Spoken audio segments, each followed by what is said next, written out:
given this problem statement.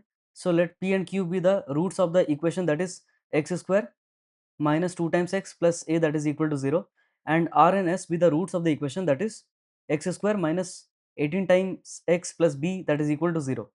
Here p is strictly less than q, q is strictly less than r, and r is strictly less than s. So these are in arithmetic progression. So in that case we need to compute the value, that is the sum of this a and b, right? Now proceeding towards the solution. So here it is given that p and here q, so these are the roots of the equation that is x square minus 2 times x plus a, that is equal to 0. So from this we can say the sum of roots, that is p plus q, this will be equal to 2, and the product of roots, that is p times q, that is equal to a, right? Similarly for the next one we can write r and s, right, be the roots of the equation that is given as x square minus 18 times x plus b, that is equal to 0. So from this particular implies that the product of roots, that is r plus s, this will be equal to 18, and the product of the roots, sorry, sum of roots is 18, and the product of roots, that is r times s, this is equal to b. And it is given, and it is also given that p, q, r, s are in arithmetic progression, right? So I'll make assumption here, that is let p, that is equal to a minus 3 times d. Then next for q I'll make an assumption here, a minus d. For r, a plus d, and for s I'll write here a plus 3 times d, right? Now it is also given that since p is less than q, this is less than r, and r is less than s. So from this we can definitely mention that the common difference has to be greater than 0. The common difference has to be greater than 0, and in this assumption a is considered as the first term and d is the common difference here, right? So now we have already established this fact, that is p plus q, that is equal to 2, right? So I'll be using this one. So here I can write p plus q as 2, and if I substitute the value of p and q, which I've assumed here, that is a minus d. So for p I'll take a minus 3 times d, and for q I'll be taking a minus d. So for q I'll take a minus d.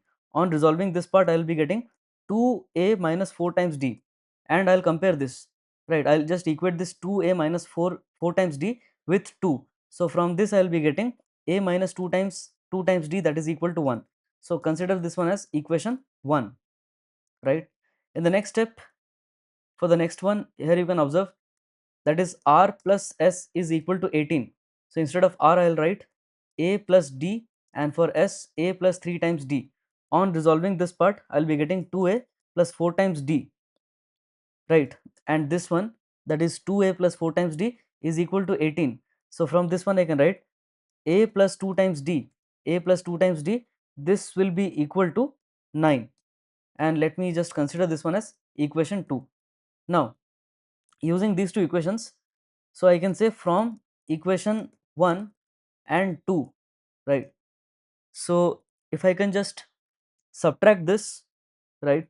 So from this one I'll get 8, right? So I can write here, we get 8 is equal to 4 times d, and d will be equal to 2. And then using equation 2, let's say using equation 2 and the value of d, that is equal to 2, we get the value of a is equal to 5, right? Now we are having the value of a and d with us. So now I'll just compute the values one by one.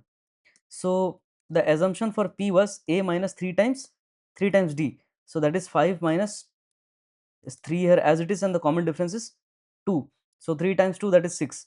So the final result is negative 1. For q this will be a minus d. So value of a is 5 and common difference is 2, of course. So this one is 3. And for r, a plus d. So value of a is 5 and d is 2, that is 7. And for s I can write a plus 3 times d, that is equal to 5 times 5 plus 3 times of 2, so that is 11. So finally I can mention here, that is if I consider a, so a can be achieved through the product of p and q, which you have already established here, right? That is the product of p and q as a, and the product of r and s is equal to b. So p and q, so negative 1 times negative 3, So the result of this one is negative 3, and for B, that is the product of R and S, this result will be 77. So finally, so therefore I can say the sum, that is A plus B, this will be equal to negative 3 plus 77, which is equal to 74. So for this problem statement, the answer to this problem statement is 74, and hence the answer and its solution for this given problem statement.